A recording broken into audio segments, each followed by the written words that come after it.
Caitlin Clark, did you turn down $15 million? Oh, that's a boss move.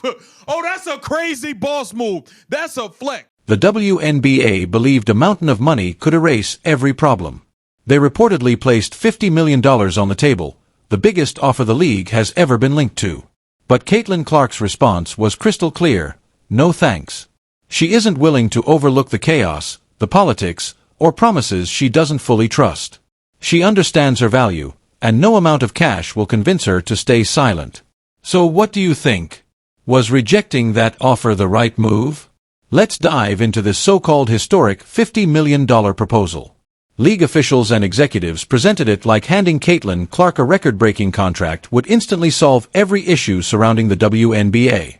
They seemed convinced a massive payday could quiet criticism, cover years of controversy, and persuade her to remain loyal to a league that many believe hasn't consistently protected her during games. Yet Caitlin never hesitated. She knows a giant number cannot rewrite reality. And that reality is simple. Time after time, the league has struggled, or refused, to properly protect the player who has become its biggest attraction. The same supporters packing arenas, purchasing jerseys, and watching television broadcasts specifically for Caitlin Clark have repeatedly witnessed her absorb hard hits with little meaningful accountability from referees or league leadership. Then, after everything that's happened, the commissioner suddenly points to $50 million as though it magically fixes every concern. That simply doesn't work. Now think about everything Caitlin has faced in only 2 professional seasons.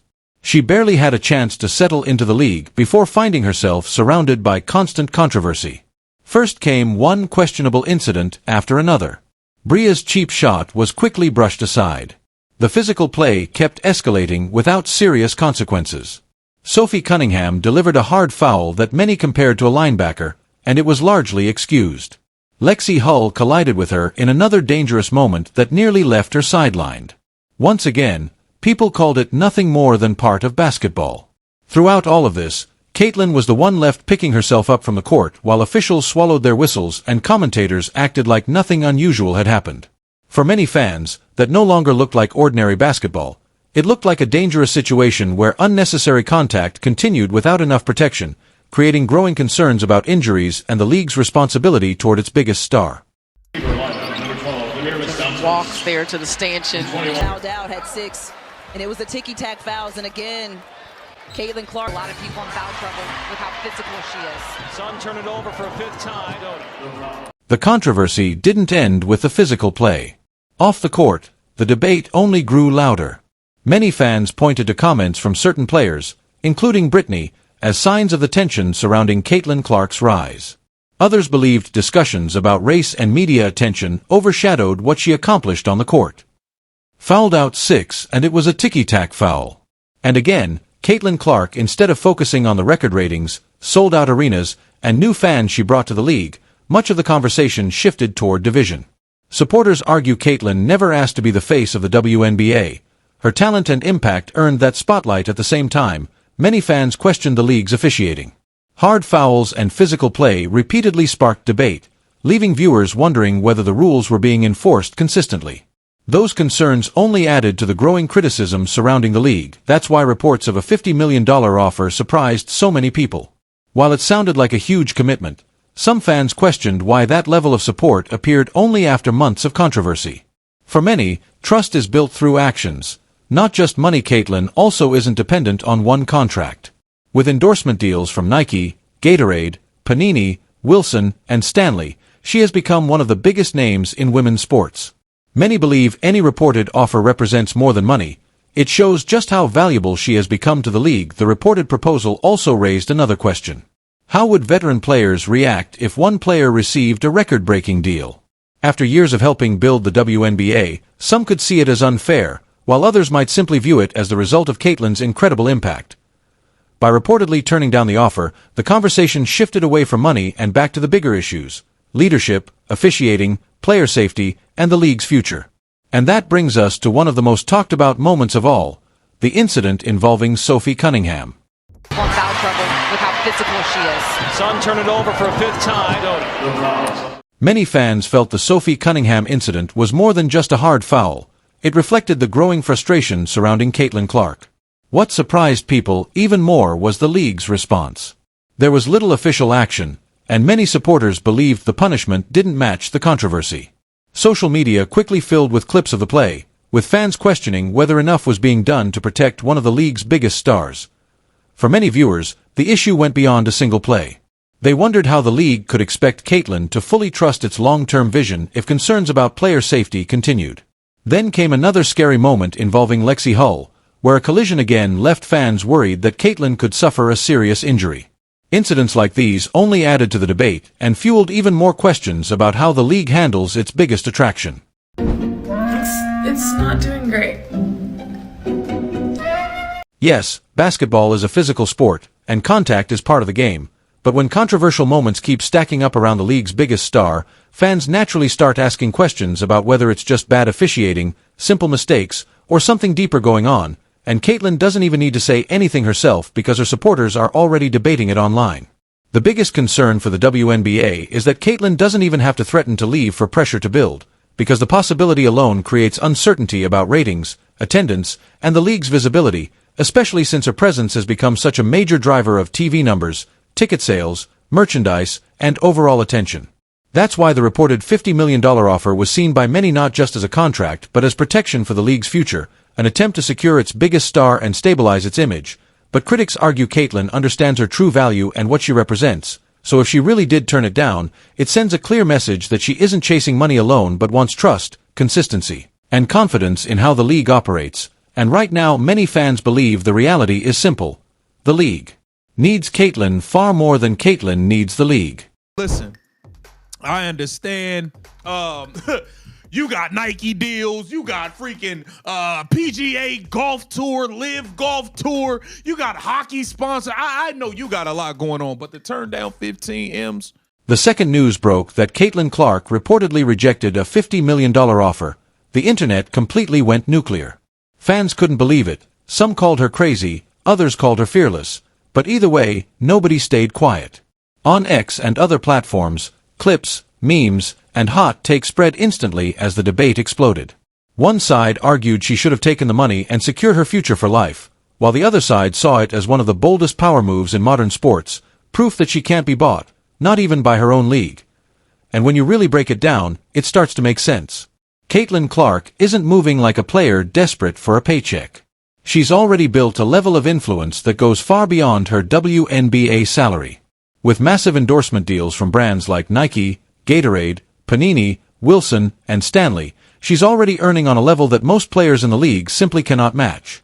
She's on billboards, commercials, magazine covers, and driving global attention everywhere she goes. So from her perspective, a $50 million offer isn't life-changing in the way people assume. It's more about control, timing, and trust. Inside the WNBA, the reaction reportedly felt very different. This wasn't just seen as a contract negotiation, it was about power. League executives were believed to be trying to secure their biggest star long-term with a historic financial package, assuming that a massive number would guarantee loyalty and stability. But instead, the response sent a different message entirely. Caitlin Clark showed that real control doesn't come from contracts or money. It comes from credibility, consistency, and how a system actually operates when the pressure is on. And that's where the conversation gets even more intense. Fans and analysts continue to point toward ongoing concerns around officiating, physical play, and player safety. There have been repeated moments where hard fouls and heavy contact involving Caitlin were brushed off as just basketball, even when clips circulated widely showing her getting knocked down in dangerous situations. Supporters argue that other players in similar situations often receive more protection, more whistles, and more narrative support from media and commentary. Whether that perception is fully fair or not, it has become a major part of the public conversation around her. That's why, for many people, the reported $50 million offer didn't feel like pure celebration, it felt complicated. Some saw it as respect finally being shown in financial form, while others viewed it as pressure or even damage control after months of controversy. And by reportedly turning it down, Caitlin Clark made her position clear. She isn't interested in money if it comes without trust, safety, and stability. At the same time, the ripple effects inside the league are impossible to ignore. Veteran players who have spent years building the WNBA are now watching a newcomer being linked to a historic offer after only a short time in the league. That naturally creates tension. For some, it feels like recognition of Caitlin's impact. For others, it raises questions about fairness, value, and respect for long-term careers. Those emotions don't always appear publicly, but they exist beneath the surface and shape how competitive environments react. Meanwhile, the league continues to benefit heavily from Caitlin Clark's presence. Ratings are up, arenas are packed, merchandise is selling faster, and even casual fans, people who never followed women's basketball before, are now tuning in just to watch her games. In many ways, she has become the biggest growth driver the WNBA has ever seen. And that makes the situation even more complicated, because the league's growth and its internal tension are now happening at the same time. Media reactions only made things more divided. Some outlets framed her rejection as ungrateful or risky, suggesting it could slow the progress of women's basketball.